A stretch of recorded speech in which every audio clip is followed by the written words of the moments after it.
Hello, and welcome to Remedial Polymath. Here at Remedial Polymath, we like to say that the more you learn, the less you know, the wiser you are. So if you'd like to become a little wiser, get a little more wonder in your day, rethink things maybe a little bit, you're at the right spot. And I really appreciate you listening to episode 1. It may not be perfect, but hey, it is going to get better. What follows in this episode are some facts about America at the time of its inception that are downright wild, and the knock-on effects of them are debatable in scope, but they're undeniable.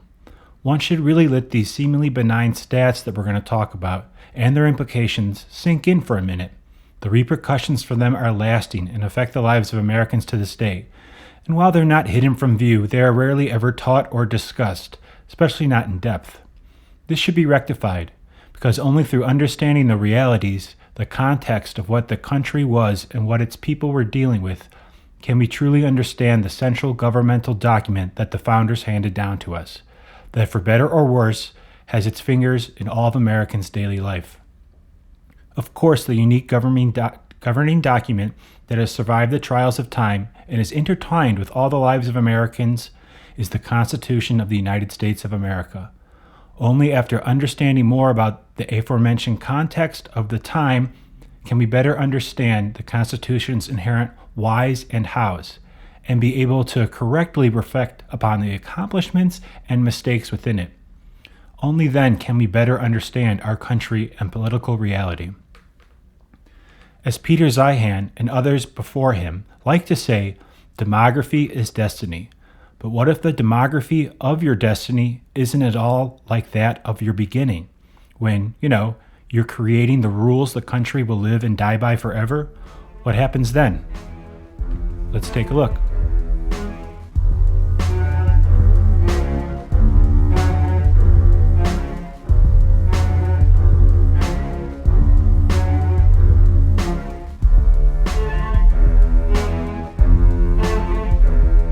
So let's look at the demographics of America at the time of its inception. Let's look at the statistics surrounding population and geography of the U.S., as well as how that compared to Europe.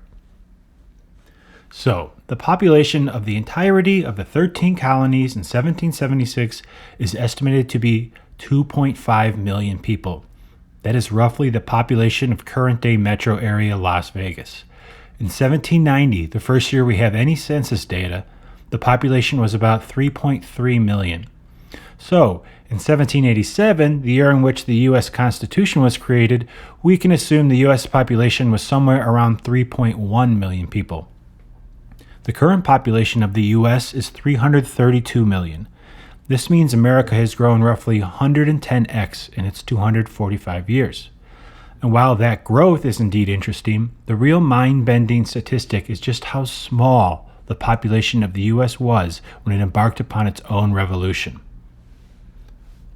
The statistics become even more surreal when you consider that about 20% of America at the time were slaves, who, dreadfully so, weren't considered citizens in the slightest, and no one planned on them being able to vote. Nor did they envision women voting at that time either.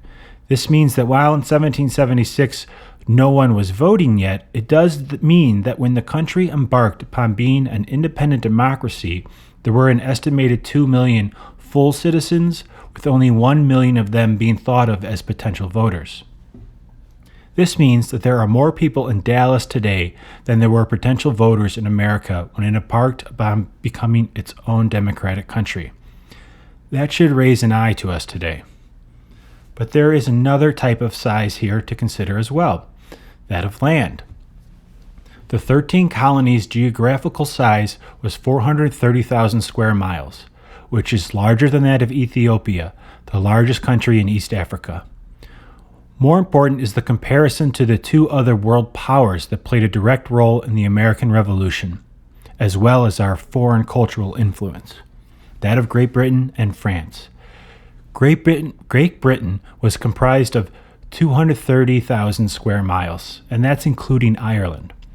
France was comprised of around 243,000 square miles. So America at that time was almost as vast as Great Britain and France combined. In terms of population, Great Britain had an estimated 8 million people, and France had an estimated 28 million people. Some quick math then tells us that in 1776, there was around 5.8 people per square mile. Today, it is 34 people per square mile within all 50 states, which is quite a dramatic change considering Alaska's vastness is included in that calculation. So America's population density at its birth would be comparable to that of Mongolia today, which is the least dense of any country in the world. Ponder that. Wouldn't this have far-reaching impact upon the details of how one would craft a government for such a sparsely populated large land? Especially if one considers that the population density would change rapidly over the coming generations and in a manner that the crafters of the government could not foresee? So okay, sure, Great Britain and France were considered more populated than America. That is probably no newsflash, even if the extent of the ratio may be. However, there are some other consequential population stats we must be aware of.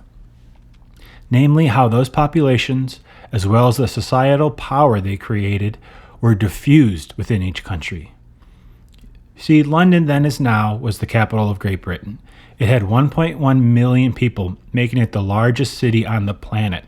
Its counterpoint to the east, Paris, had almost exactly half of that, making it the sixth largest city on the planet. Considering that it was the culture America was born out of, the difference between it and Great Britain is the most striking and important. London contained about 14% of the entire country's population. For contrast, that would be as if New York City currently had over 44 million people, as opposed to the 8.3 million that it currently contains. It also means that London itself had almost half the population of America in 1776, and about as many people as there were potential voters in America. And also, cities in America were quite different when the first census of 1790 was taken. New York City, the largest city, had only 33,000 people. Philadelphia was just behind it with 28,000, and Boston came in third with 18,000.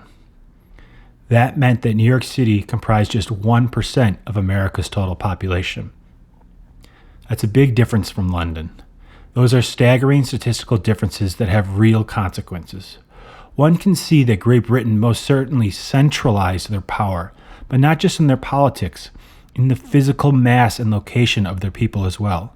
Consider that in tandem to their much smaller landmass, and centralization of power makes logical sense. This is also evidenced by the fact that Great Britain's second largest city at the time was Manchester, with a population of 90,000, which was larger than New York, but a lot smaller than London. It is no wonder that they centralized power where their society was literally in one urban area, or a large mass if it was. So let's consider some lessons from the revolution, the unique population diffusion, and the benefits of decentralizing power that America had, especially militarily, but as well as economically. There are other very important factors to take in here. The U.S. Constitution was written in 1787. The Revolutionary War began in earnest in 1775 and ended 8 long years later, in 1783. For 4 years, America existed under the Articles of Confederation before it became clear to the founders that a superior and more comprehensive government bedrock was required. Shamefully, many Americans don't even know these specifics and conflate the writing of the Constitution and the year of 1776. What's important here is that the founders had already gone through the arduous and precarious Revolutionary War before a word of the Constitution was written. It would be odd to assume that there weren't any lessons gleaned from all those years of battle, whether they be conscious or subconscious, that affected how they thought about framing the Constitution they were constructing. So let's take a look at some of the specifics of the war and what lessons might have been gleaned from them. The British went after the population centers of America. Initially, they took control of Boston and its harbor until Washington was able to secretly procure cannon from Fort Ticonderoga and threaten the British Navy. General Howe, who was in charge of the British forces, didn't want to risk his ships and felt that controlling Boston would not be worth what he'd pay in casualties. The theory that capturing cities would be key to winning the war wasn't altered, though, and Howe soon moved on to New York. Initially, in New York City, George Washington attempted to repel the British, but was unsuccessful in Brooklyn and directed the army to make a somewhat miraculous nighttime escape. And I suggest everyone look into that. It's one of many lucky wonders that Washington experienced in the war. But then Washington wisely, but controversially, chose to give up the city to the British, which they would hold for the remainder of the war. So many people probably don't know that too, that New York City was essentially a British territory for the entire duration of the war. But to add to that, Howe soon went on to capture Philadelphia, the de facto capital of America, because that's where Congress was, although they ended up escaping to Baltimore before Howe was able to arrive and catch them. Great Britain, in the course of the war, captured with relative ease the three largest cities in the colonial land they aimed at subduing. Yet Washington grasped, as the rest of the founders would learn, that as long as the Continental Army existed, the British could win battles and cities, but would remain without victory in the war. This must have infuriated the British. In 18th century European warfare, if one country captures the opposing force's capital city, then the war was usually over. And in a way, this would remain mostly true through World War II. This was not so in America, even though the capital and the two largest cities had fallen, and fallen easily. Certainly, Washington and his peers must have marveled at how they had switched the script on the British and their quote-unquote rules of warfare. There was a new and strange sort of American strength created out of the geographical decentralization of their people and therefore their power. Oh, and a side note.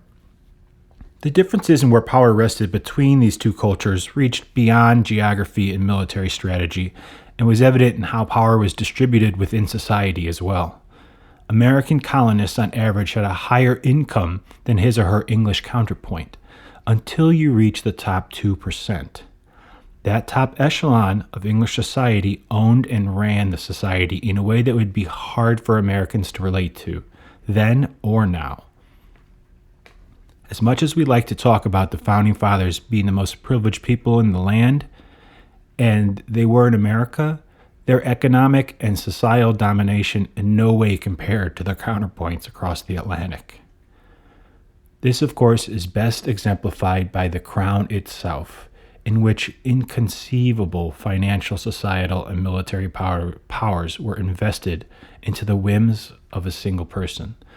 The fact that this wildly unbalanced top-down power structure not only led to many of the complaints that initiated the revolution in general, it also proved insufficient to beat the less funded, lesser trained, and less populated military capacity of the Americans. This was something that intrigued the Western world, including the founders who soon thereafter went on to craft the Constitution.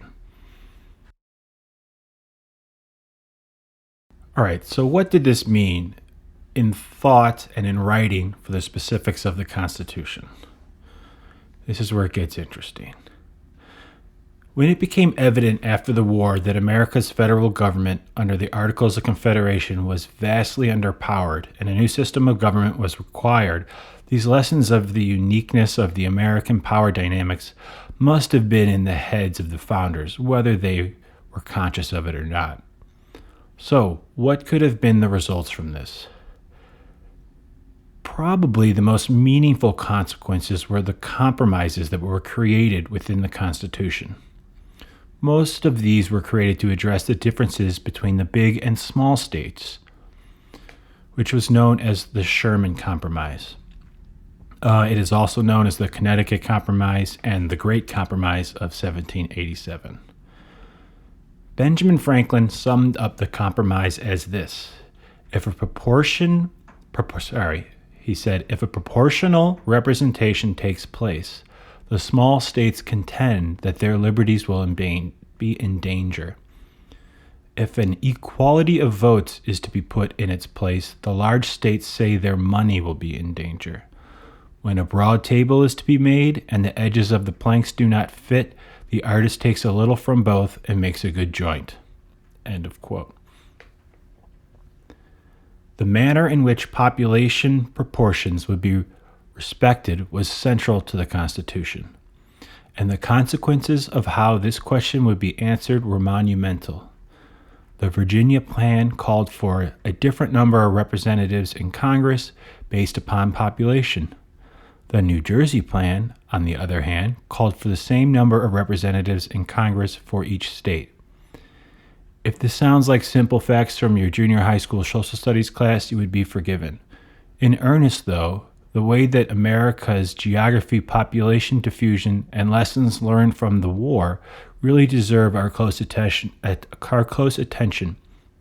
as we are living amongst the answers given to these questions to this day.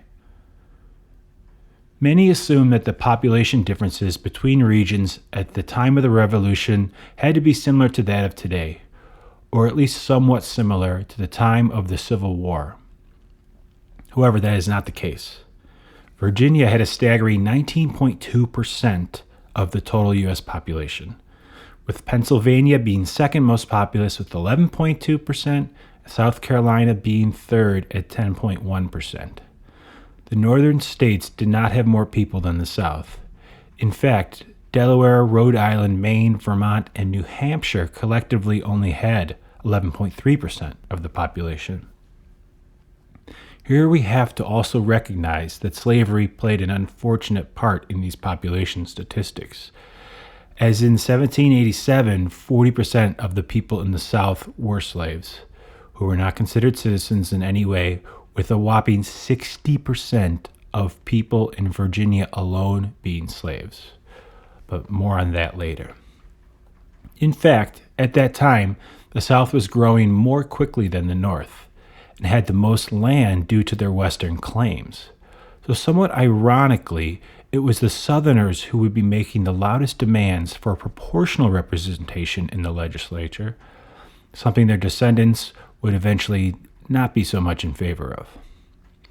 The most obvious way that the founders dealt with the population difference between large and small states through the Sherman Compromise was in creating a bicameral legislature, meaning Congress would have both a House and a Senate. The issue became so heated that the smaller states of the North even threatened to withdraw from the Constitutional Convention. Again, ironically, their descendants would probably regret their stance on this issue. And while this compromise can clearly be seen as one due to population differences, it can also be seen as a compromise in the form of government, a compromise between becoming a republic or becoming a democracy. Another sidebar here. In a pure democracy, the power is held by the population as a whole, where the voting majority has almost unlimited power to make and enforce laws, meaning that rights can be overridden by the will of the majority. In a republic, the power is held by individual citizens. Law creation and the power to enforce them are entrusted to elected representatives. However, the representatives are constrained by a constitution, and the rights of all people are protected by the constitution and protected from the will of the majority. This is an important fact that is often lost upon us in the modern day. A republic and a democracy are not similar forms of government, even though they both aim to govern through the will of the people. Americans often confusingly refer to their government as a constitutional democratic republic, which isn't false, as it is clearly neither a pure republic or democracy. However, when looking at the Constitution as it was when conceptualized, it seems to lean towards a republic more than a democracy in many important aspects. There are many reasons this is so, but demographics and geography certainly played a central, often not discussed role. The legislature, the branch that formulates laws, was divided into the House with a number of representatives reflecting population, and the Senate, with 2 representatives per state, regardless of population. Thus, in the House, each congressional district must have similar populations, with the idea being that no representative would then be inherited with more power than another. This meant that, in theory, a representative from a city wouldn't gain an undue advantage over one from a rural area, nor would the size of land, specifically arable land, which was tied directly to economic power at the time, be reflected within the structure of the House, as it was population that determined the size of their district. On the other hand, the Senate would receive 2 members from each state, regardless of their population, size, or economic power. Additionally, there was another caveat that we often forget or are never taught these days, as it was eventually changed, that the senators from each state would not be elected by the people but by their state legislatures. This is a feature of a republic, not a pure democracy, and was eventually done away with by the 17th Amendment, which surprisingly actually remains a contentious choice to this day by some. The idea was that this election procedure would be a bulwark against the federal government usurping too much power. The thinking being that it would be easy to replace a senator if they started transferring power from the states to the federal government. They thought that the state legislatures would have a better eye on what was best for the state and prevent senators from, quote-unquote, selling their vote, as opposed to the people in general, who might vote more whimsically based upon the national issues of the day. As Madison put it in Federalist Paper number 62, it is a misfortune incident to a Republican government, though in a less degree than to other governments, that those who administer it may forget their obligations to their constituents and prove unfaithful to their important trust. In this point of view, a Senate as a second branch of the legislative assembly, distinct from and divided the power with, a first must be in all cases a salutary check on the government, end quote. So in this way, the Senate would be Republican in that its members wouldn't be directly elected by the people, and they would represent the interests of the states, while the House would be Democratic and represent the interests of the people. With this bicameral legislatures, the founders were effectively be guaranteeing that, in writing at least, large cities and large states would not be given undue power over small cities and small states. They actively wished to not mirror Europe and avoid the pitfalls of having all power centralized into any one city. They did not want to have a London or a Paris. One can't help but think that they saw the value of this type of decentralization in the war. But they also learned another lesson about power distribution from the war. Another one that isn't talked about much these days, that the snapshot thoughts within the minds of the people were powerful, and often not in a good way. You have to remember that they were keenly aware that such viral thoughts could even lead to the people to starting and winning a revolutionary war against a superior military power. The founders may have been all for separating from Great Britain, but they certainly didn't want another revolution against the government they were creating. They could also see that revolutions are made all the more probable when there isn't a large pool of people to temper any kind of movement. The more minds you have to convince, the harder it is. And when that small pool of people are distributed over a massive swath of land in which effective and quick communication was quite difficult.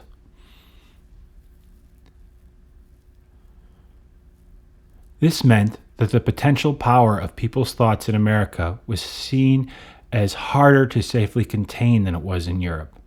This awkward self-knowledge had to have led to a fear of popular thought whims turning into general discourse or even potentially revolutionary. The aversion of the dangers inherent within a democracy, the dangers of majority rule, directly contributed to many of the interesting arrangements within our bicameral legislature. See, we have to understand the founders' belief that in America, the minds of the uneducated voter would be more susceptible to being taken over by such whimsical ideas.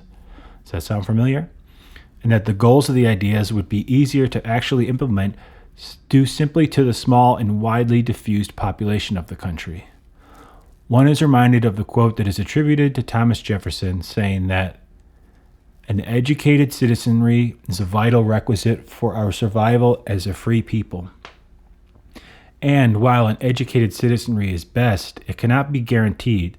So the founders created a buffer to the perils of majority rule through the framework of the government. Oh, Jefferson, if you could only see us now. Most importantly, this seems to show that the founders felt the government they were creating needed to be a republic more so than a democracy. This led to the Senate being imbibed with more power and responsibility than the House. It also led to the electoral college system used for deciding who wields the power of the executive branch. Senators serve for 6 years, longer than a president, because in this way they aren't under the sway whoever holds the executive power, aren't distracted by having to focus on re-election, and are supposed to retain a more long-term and big picture approach to legislating. While House members, of course, serve for 2 years and therefore have a more short-term, distracted, and influenced approach to legislating. It's clear to see that the Senate was seen as the buffer against trendy ideas within the House. The Senate's authority over the House doesn't end there, though. We should note that the Senate is also responsible for ratifying any treaty that the President agrees to. A treaty can supersede any previously signed bill and requires zero input from the House. The Senate alone also has the power of confirming any appointment of the President. The House was given no responsibility over these extremely important appointments.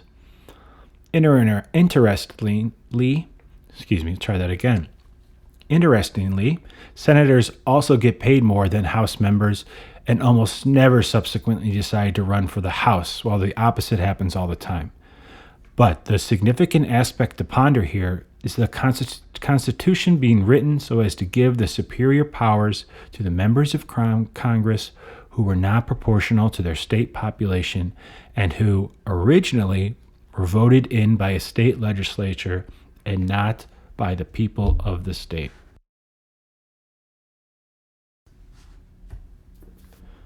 The founders' respect and, let's be honest, outright phobia of the whims of its decentralized, widespread, sparse population also plays into the creation of the Electoral College.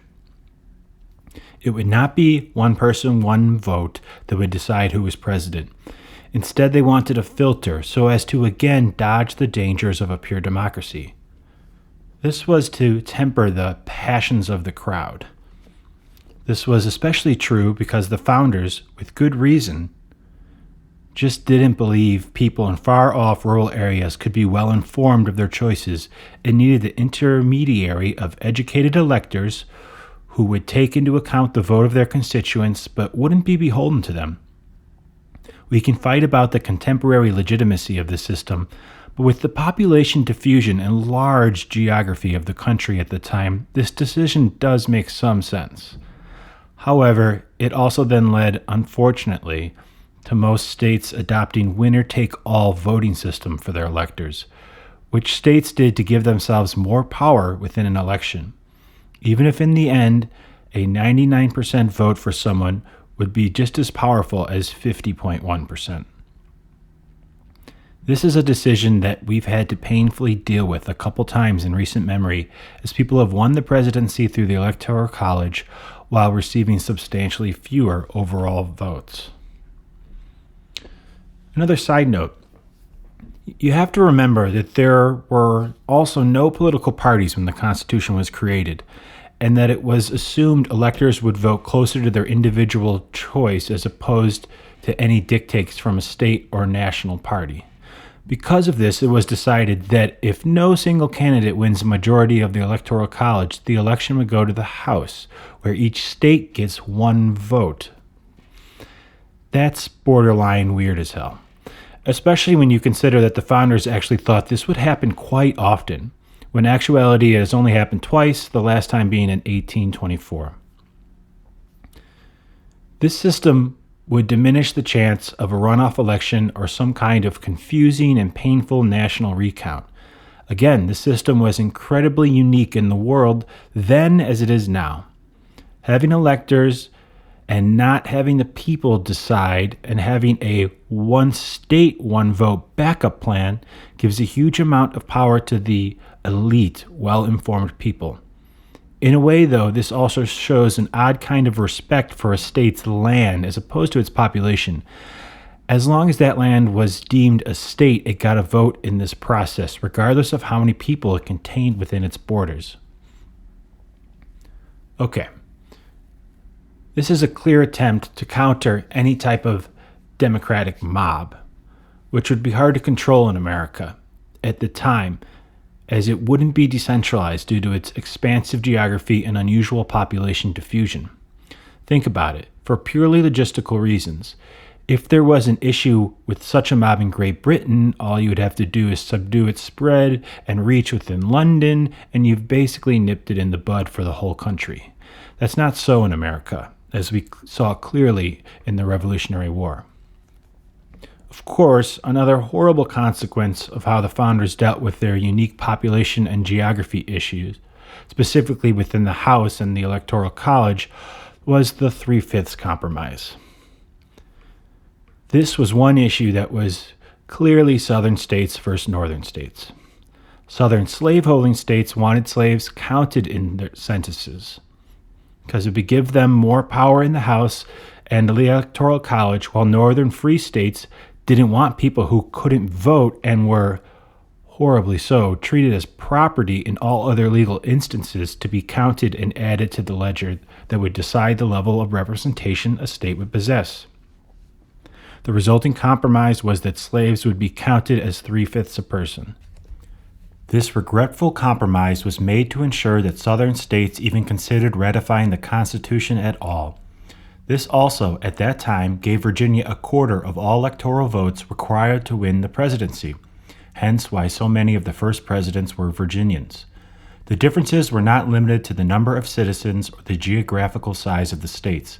It also had to do with finances, taxes more specifically. At this time, the idea of a federal income tax was a long way off. Instead, the states contributed to the federal government with local taxes, which were often a flat poll tax on each citizen. A poll tax being a tax levied on each adult without reference to income or resources. Many delegates argued that geographical size or the amount of arable farmland would be a better indicator of due taxes from a state than its mere population. In the end, though, they went with a proportional contribution based on population and by extension the amount of members they had in the House of Representatives. In this way, large states with a high population would contribute more revenue to the federal government but would also have more representation in the legislature. This was how they addressed taxation without representation, one of the key concerns that led to the Revolutionary War in the first place. Okay, so let's take a look at the effects and importance today of these compromises. America today has over 330 million people and spans from the Atlantic to the Pacific and beyond. Unlike the majority of countries, we are not held together through our history by any sort of ethnic roots, not by a language that's unique to us, nor by any sort of long-lived societal norms and traditions. In fact, nothing in America is very long-lived, seeing that we are a relatively young civilization that's in constant flux. And while the specifics changes over time and in political popularity, we are a nation of immigrants from countries the world over. The ballast of the American ship is the Constitution, for better, for worse. It is a concept and a symbolic guiding light and a societal glue, in addition to a body of fundamental principles and established legal precedents. And while we are a young civilization, we are paradoxically the oldest country with a continuously used written constitution on the planet, save for San Marino, a small city-state in Italy. To say that the Constitution plays an important role in our lives and actively affects every single citizen would be obvious to a silly degree, and despite its glaring flaws that we can see in hindsight, it's been successful in that it has survived and been the backbone of a generally successful society, even if our ever-present growing pains are substantial. But that Constitution that was created in the 18th century when the human experience was disparately different than today was obviously greatly influenced by the reality of America at that time. It was a small country by population, but a large one geographically, with inherently decentralized power structures. These interesting and unique situations, which are quite unlike any country today, have their finger on the structure of American society in a way that most people do not realize. It is important to understand this when questioning why things are the way they are. Okay, now let's conclude what we've been talking about before we have a little bit of an addendum and talk about some of the mistakes that were made by the Founding Fathers. All countries change over time. All countries peer backwards into their past to understand their present. Controlling the narrative of the past controls the narrative of the present. This reality presents itself clearly in countries with autocratic rule, where the realities of the past are often changed or just not told. China comes to mind, where the true story of Mao and the 40-something million that died on way to him gaining power isn't well known or taught. In America, our birth story is well known and taught. We may argue over the correct interpretations, but facts are not routinely shielded into oblivion, nor is it illegal or punishable to challenge the narrative. Yet, for whatever reason, the realities surrounding the incredibly unique population and geography situation for a country undergoing a successful revolution are not factored into most minds when they contemplate the framing of the Constitution and how that affects their lives. Just knowing that there was only around 1 million potential quote-unquote voters in America when the Declaration of Independence was written should rattle one's mind. Today, we love to look into the decisions of the founders and extract so much from them as we attempt to pull out their intentions and the real whys behind their decisions. Sometimes we forget to just look at the most basic of facts of their surroundings and the bedrock facts of the society they inhabited. At the end of the day, they were just a few people in an odd, brand new, expansive country trying to create a system that wouldn't eat itself the best they knew how. That influenced their whys just as much as anything else, and we do them and ourselves a disservice by forgetting this. All in all, one would have to say that without knowing how much the demographics of America would change and how powerful and influential the Constitution and country they were forming would be the world over, the founders were successful in crafting an amazing and probably unrivaled Constitution. It has survived. The country has prospered in a manner unlike any other. Darwin would have to say that among the natural selection of government systems, it has done well in its struggle for existence. That fact, with our myriad problems nonetheless, is hard to argue. Especially since the founders gave us an evolutionary advantage, one that was intended to be used to address changes in our demographics and changing realities of history, constitutional amendments. After seeing how implausibly different America was in 1787 through to now, it seems that maybe this evolutionary advantage should be taken advantage of more so. Amendments were intended to be a manner in which we adapted with the times. It is our pressure release valve. It is our way to continually strive to be the nation we want to be. That was, of course, the idea behind their creation in the first place. It is the tool that originalists and progressive both can be happy using. That is rare. That is wonderful. Americans of different political opinions have more in common than they care to admit. We certainly have more in common with each other than with those in 1787. Individually and in the structure demographics of the country as a whole. Only upon fully understanding the great expanse of differences the American Constitution has bridged does its ingenuity really present itself.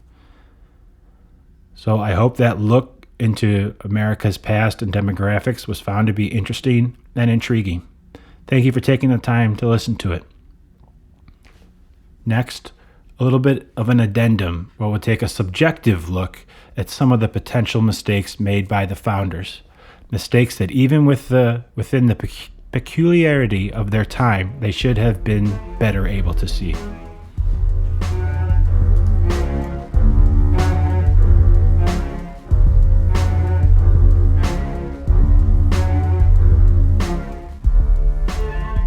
Okay, so this is probably more of a personal reflection upon the past.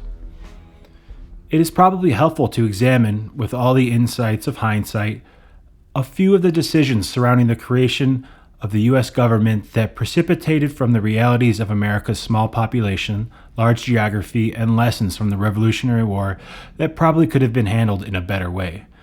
There are more than what's said here, no doubt, but let this be a jumping off point for one's own thoughts. Of course, the personal opinion of this speaker comes into play here, as that can't be avoided when questioning if a decision was an error or not. This part is naturally subjective and speculative, as I had previously stated. It seems that having a bicameral legislature was a sound decision. Having just a House or a Senate would not be adequate or stable through time. Having solely an equal number of representatives per state, having representatives purely based upon population, or having representatives being responsible to take either a short-term or long-term view on legislating would be unbalanced and prove too troublesome. There's a lasting balance and stability given to Congress in this decision. However, the decision to have the Senate be the higher chamber seems questionable. The founders couldn't predict how the country's population will be diffused within the states over time. That's understandable. They couldn't predict that a faraway state on the shores of the Pacific called California will one day have over 40 million people, and, if it were a country, the fifth largest economy in the world. In this respect, California and Montana having the same number of senators just doesn't feel right in the slightest. But that isn't horribly different than the differences between Virginia and the smaller states during the Constitution's writing. Meaning that claiming that the founders couldn't have possibly seen this coming is false. Assuming, correctly so, that the government is better off with one chamber not being directly reflective of states' populations, there is no way you can avoid these power differences between states, especially over generations. If you live in Montana, your vote for senator is more powerful than someone from California. There's no way around it. In a way, a Montanan wields more influence upon the lives of Californians than they do for themselves purely because of their address, their zip code. What could have been avoided is granting the Senate more power than the House. The founders' desire to build a bulwark against the whims of the people, to lean heavily towards a republic through endowing the educated and well-off with seats in the Senate, which is who they saw as those who would serve there. They thought it would be the elites. Because of what they felt as the precarious nature of America's small and spread out populace went a little too far. It's necessary to remember that there were just over 1 million people eligible to vote when the Constitution was written, spread out far and wide. A fear of radical ideas spreading virally within the voting population was understandable, because the number of minds that have to, quote-unquote, be infected before there is trouble, it's pretty low. If January 6th happens then, the government surely falls. But a little planning for the eventual growth of the voting bloc and respect for the people's power, for better for worse, would have been helpful in this instance. I can't help but feel that a little more faith in democracy would have paid off. To have had more trust in the people at large would have been to make the House the upper chamber. A vote for senator in Montana would still be more powerful than a vote in California, but this would have been slightly offset by the fact that the House mattered more. The consequences of this reality are too numerous to list here, but some obvious examples, such as placing such importance and helpful funding / subsidies on the wishes of those in the coal industry in West Virginia or the corn farmers of Iowa come to mind. Making the House the upper chamber could only help to offset the undue influences of these interests that stemmed from small population thinking. It wouldn't fix it. This issue isn't exclusive to the Senate, but it would help. Another consequence of the founders' fear of their tiny spread out voting population and the resulting trust in / power given to the elite intermediaries who would represent them is that the trust and power can easily become too much. The people in power will not always be the best and brightest among us, even if it seems so at the time. The founders certainly planned for this scenario and feared it very much, creating the system of checks and balances just for that reason. But the checks and balances are within the branches of government, of among those already in places of power, having a way that the feelings of the majority of people can be reflected outside of just electing someone else into the system would be helpful.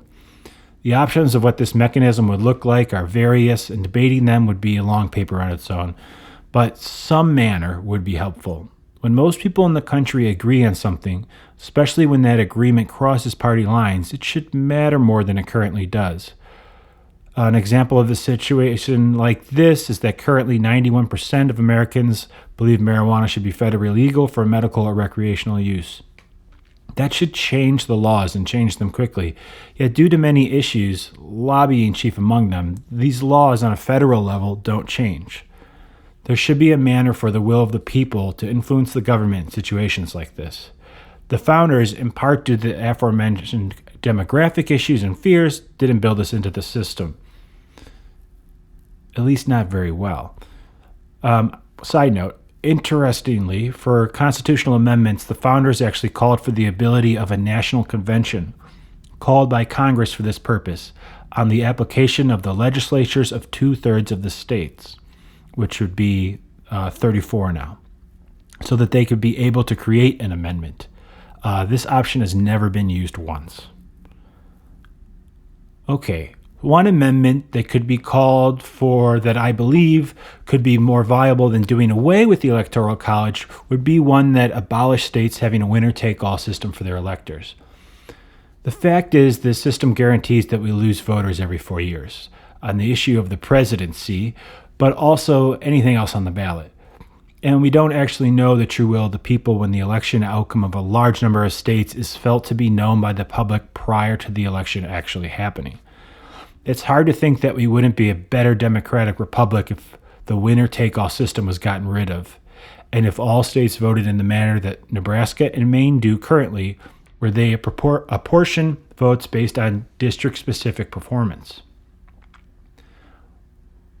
While the founders put in place a way for the government to work without trust between the branches, there was just too much trust in the idea that most of the people elected would always act honorably and act in a way that reflects the needs and desires of their people.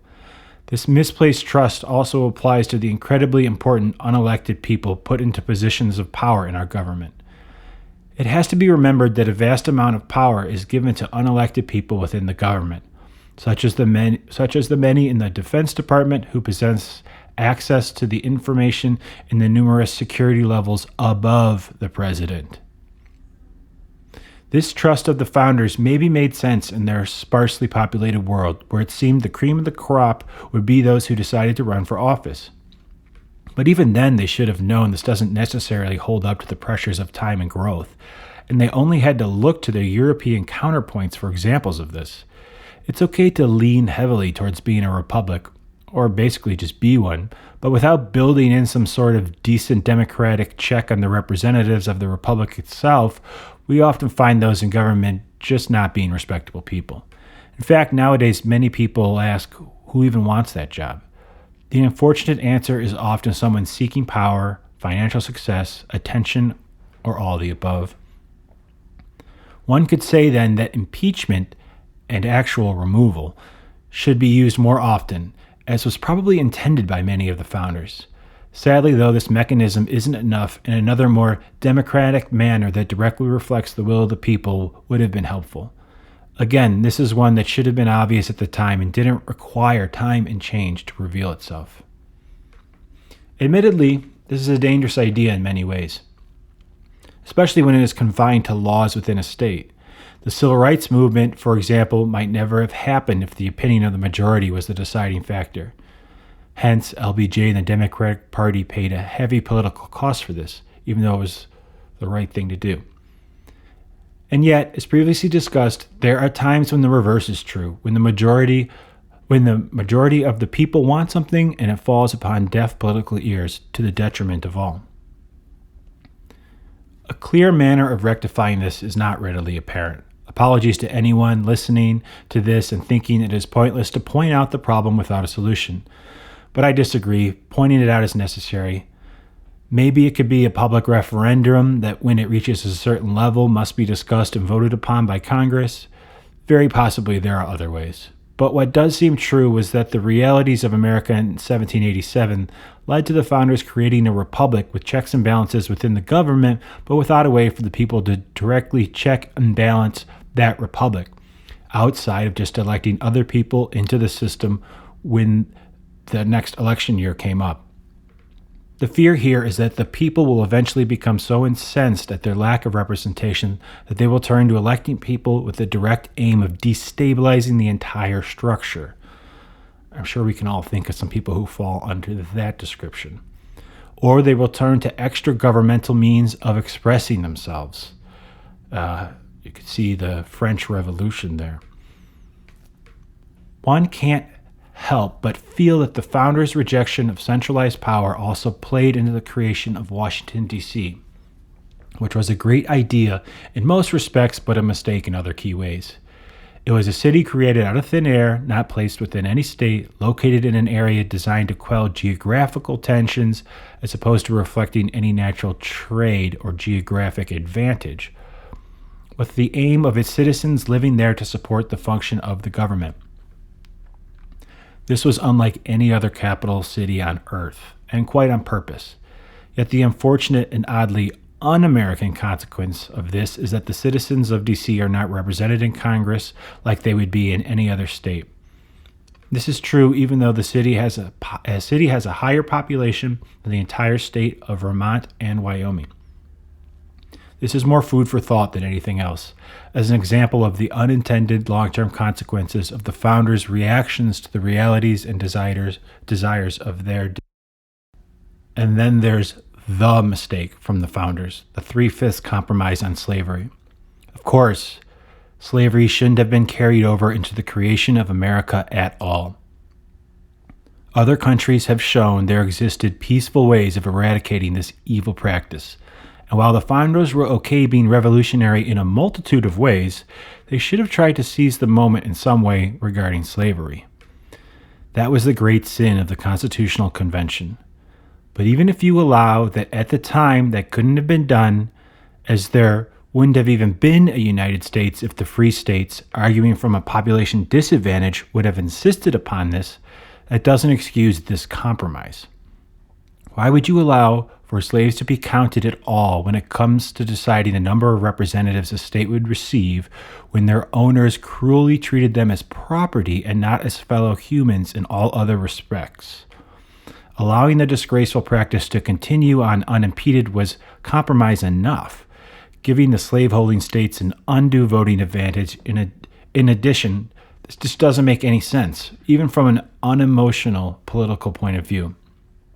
The free states should have drawn a line in the sand at this point and called the slave states bluff, which I feel at this point it was, allowing that institution of slavery to continue.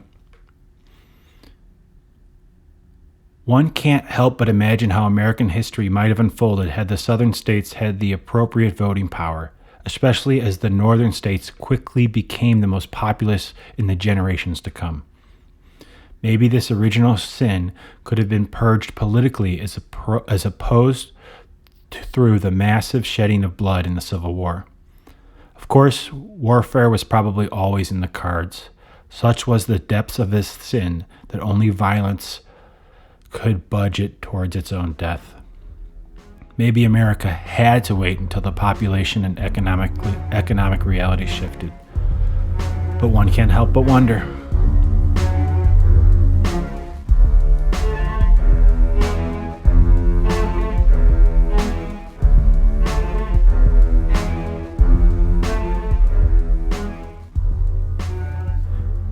A sincere thank you for listening to episode 1 of Remedial Polymath.